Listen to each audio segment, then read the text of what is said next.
Amis auditeurs, très heureux de vous retrouver sur Radio Génération. Le troisième jour du trialogue nous fait l'honneur de recevoir Monsieur Gaël Olivier, représentant pays adjoint du PNUD en Côte d'Ivoire. Nous sommes très heureux de vous retrouver. Bonjour et bienvenue sur Radio Génération. Bonjour monsieur, c'est un plaisir d'être avec vous. Enchanté. Alors, Radio Génération est la première radio ivoirienne 100% développement durable et qui est aujourd'hui à ce trialogue pour partager, pour communiquer, pour capitaliser toutes les actions qui seront faites au-dessus du trialogue. Alors, pourquoi le PNUD a eu cette grande idée pour organiser ce trialogue? Vous savez, le PNUD est là pour assister les autorités nationales et toutes les forces vives du pays à atteindre les objectifs nationaux. Alors les objectifs nationaux, bien sûr, qui sont déclinés dans le plan national de développement et dans les objectifs de développement durable qui sont globaux. Donc le PNUD appuie et se focalise son appui dans trois domaines particuliers. D'accord. Le premier, c'est tout ce qui est gouvernance. Appui à la justice, au développement local, à la décentralisation, à toutes les administrations, à la bonne gouvernance, que ce soit la digitalisation des services publics et tout ce qui est l'efficience administrative. Le deuxième pilier, c'est le développement économique, tout ce qui est chaîne de valeur, parce que avant de redistribuer la richesse, il faut la créer. Bien sûr. Donc tout ce qui est la croissance économique, mais qu'elle soit inclusive et en particulier destinée pour la jeunesse, pour les populations vulnérables. Le troisième pilier, c'est bien sûr l'environnement, qui est une priorité pour nous, et tout ce qui est adaptation au changement climatique et protection de l'environnement et de la biodiversité. Et bien sûr, les trois domaines sont intimement liés. Aujourd'hui, on parle de biodiversité. Bien sûr. La biodiversité, c'est un élément qui est essentiel pour pouvoir permettre une production durable en Côte d'Ivoire. Vous le savez, la Côte d'Ivoire, son économie est essentiellement basée sur l'agriculture. Bien sûr. Mais pour pouvoir avoir une économie prospère, il faut s'assurer qu'il y a une préservation des sols, qu'il n'y a pas de désertification, Exactement. qu'il n'y a pas de déforestation. C'est l'un des objectifs des contributions nationales déterminées, 20% de couverture sociale, de couverture forestière. Donc la biodiversité, cette préservation, est en fait un élément de la chaîne économique de développement qui est essentiel. Donc c'est pour ça que pour nous, organiser ce trialogue en Côte d'Ivoire, c'est essentiel. Ça, vous savez, c'est une initiative globale qui permet de réunir en fait trois mondes. Le monde de la politique, les décideurs, bien sûr. Le monde aussi de la pratique, ceux qui exécutent sur le terrain. Oui. Et puis les scientifiques, c'est quand même eux qui ont le savoir et qui doivent guider. Donc c'est ça l'objectif de ce trialogue, de permettre une discussion entre tous ces acteurs et de fixer le cap.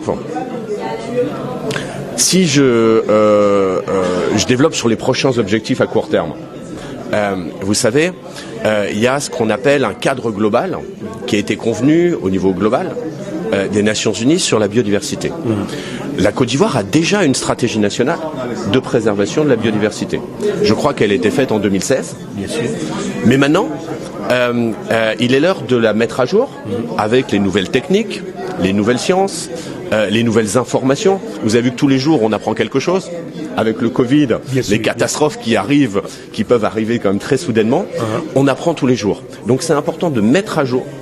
Et le PNUD a été chargé d'appuyer le gouvernement pour faire un plan d'investissement et les ressources, de mobiliser les ressources qui vont permettre d'exécuter cette stratégie nationale.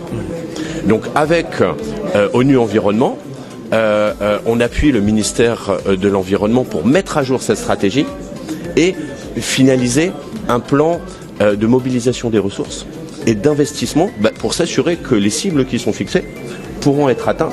Parce que je crois que pour nous tous, et surtout pour la jeunesse, bien sûr, bien sûr. Préserver la biodiversité, la Côte d'Ivoire est un pays magnifique. D'où cette présence de la radio 100% développement durable, afin de capitaliser toutes les actions qui seront faites ici en ce jour, ce troisième jour, votre présence. Alors, vous pensez que, en termes de communication, il est bien de convoquer tous les spécialistes, les scientifiques, les pratiquants et le politique. Quelle stratégie avez-vous mis en place pour que ce qui se fait en salle aujourd'hui par le PNUD, organisé par le PNUD, puisse être distillé à travers la population sur le terrain, puisque la Côte d'Ivoire est un pays agricole. quelle stratégie mettez-vous en place pour que la population puisse avoir ces informations? Je dirais en premier, merci à vous. Merci à vous d'être là et d'abord d'exister. Qu'il y ait une radio spécialisée dans le développement durable, oui. Ça montre l'intérêt. L'intérêt, il est là. Je crois que dans les médias, en parlant avec tout le monde, en particulier la jeunesse, oui. Tout le monde se rend compte que la préservation de la biodiversité est essentielle. On ne peut pas scier la branche sur laquelle on est assis. Et on a besoin de la nature. Ça se voit sur le cacao. Bien sûr. Pour la production de cacao, le gouvernement va vers l'agroforesterie, parce que pour que le cacao puisse se développer, il faut des arbres. Bien sûr. Donc il faut lutter contre la déforestation. Sur la communication, je pense que, et c'est ce qu'on essaye de faciliter, que le vecteur le plus important, c'est la jeunesse. Bien sûr. Donc on voulait insister sur non seulement les radios spécialisés, les médias traditionnels qui doivent diffuser et sensibiliser toute la population sur ces défis et ces enjeux, mais surtout sur les réseaux sociaux. Quels sont les nouveaux outils qu'utilise la jeunesse, parce que c'est là qu'est la bataille. Oui, la bataille est pour l'avenir, hein. Nous on sera partis, on sera plus là, donc c'est vraiment un message qui est très très fort. Donc vous parliez de communication, moi j'appellerais vraiment, et les nouveaux outils, que tous les jeunes, tous ceux qui sont intéressés, lancent des défis TikTok, ou sur Facebook, ou sur Twitter, mais vraiment se prennent de cette question et se mobilisent. Parce que c'est la mobilisation de toute la société, uniquement, qui permettra d'agir. Parce qu'il n'y a pas un acteur qui peut venir avec une baguette magique et régler tous les problèmes. Quand on parle de pollution, de déchets plastiques, les bouteilles ou les déchets qu'on voit partout, c'est l'affaire de tout le monde. Bien sûr. Avant de jeter sa bouteille en plastique dans la rue ou dans la nature, il faut penser à toutes les conséquences. Et peut-être que chacun, on peut faire un effort pour essayer de gérer les déchets et d'utiliser moins ces matières polluantes. Donc je pense que le message, c'est vraiment soyez tous actifs, proactifs. C'est votre planète, c'est votre pays, votre village, votre ville. C'est à chacun vraiment d'être l'acteur de la protection de la biodiversité. En tout cas, c'est très bien dit. Vous allez vous adresser aux auditeurs de la Radio Génération en les disant, écoutez, auditeurs de la Radio Génération, voici comment on doit se comporter pour que notre planète, notre environnement, notre population soit impactée par tout ce que nous faisons aujourd'hui. Comme je vous l'ai dit, c'est une radio télévisée. Aujourd'hui, ça passe sur les réseaux sociaux et ça permettra au monde entier de savoir que le PNUD, extraordinaire organisation qui a organisé ce trialogue, nous permet certainement d'avoir beaucoup avec tous les spécialistes qui sont là. Donc vous vous adressez à cette caméra que nous voyons et un message à tous les auditeurs de la Radio Génération 100% développement durable.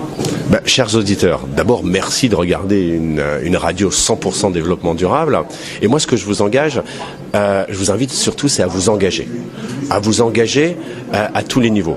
D'abord au niveau personnel, en ayant des bonnes pratiques, une conduite saine, en veillant à ne pas faire à la planète ce qu'on ne voudrait pas qu'elle nous fasse, et d'essayer de la protéger, de limiter les déchets au maximum. Maintenant, plus loin, il faut aussi vous engager dans votre communauté, dans votre travail, dans votre vie de tous les jours, à agir et à communiquer. Donc, s'il vous plaît, montrez votre voix et montrez à quel point la planète est importante. Je vous remercie. Merci Monsieur Gaël, nous avons été très heureux de vous recevoir sur les antennes de la Radio Génération, la première radio ivoirienne 100% développement durable, tout en espérant qu'on vous retrouvera pour d'autres informations, d'autres sensibilisations sur les antennes de la radio. Merci et très bonne journée. Merci à vous et félicitations encore, continuez. Merci beaucoup.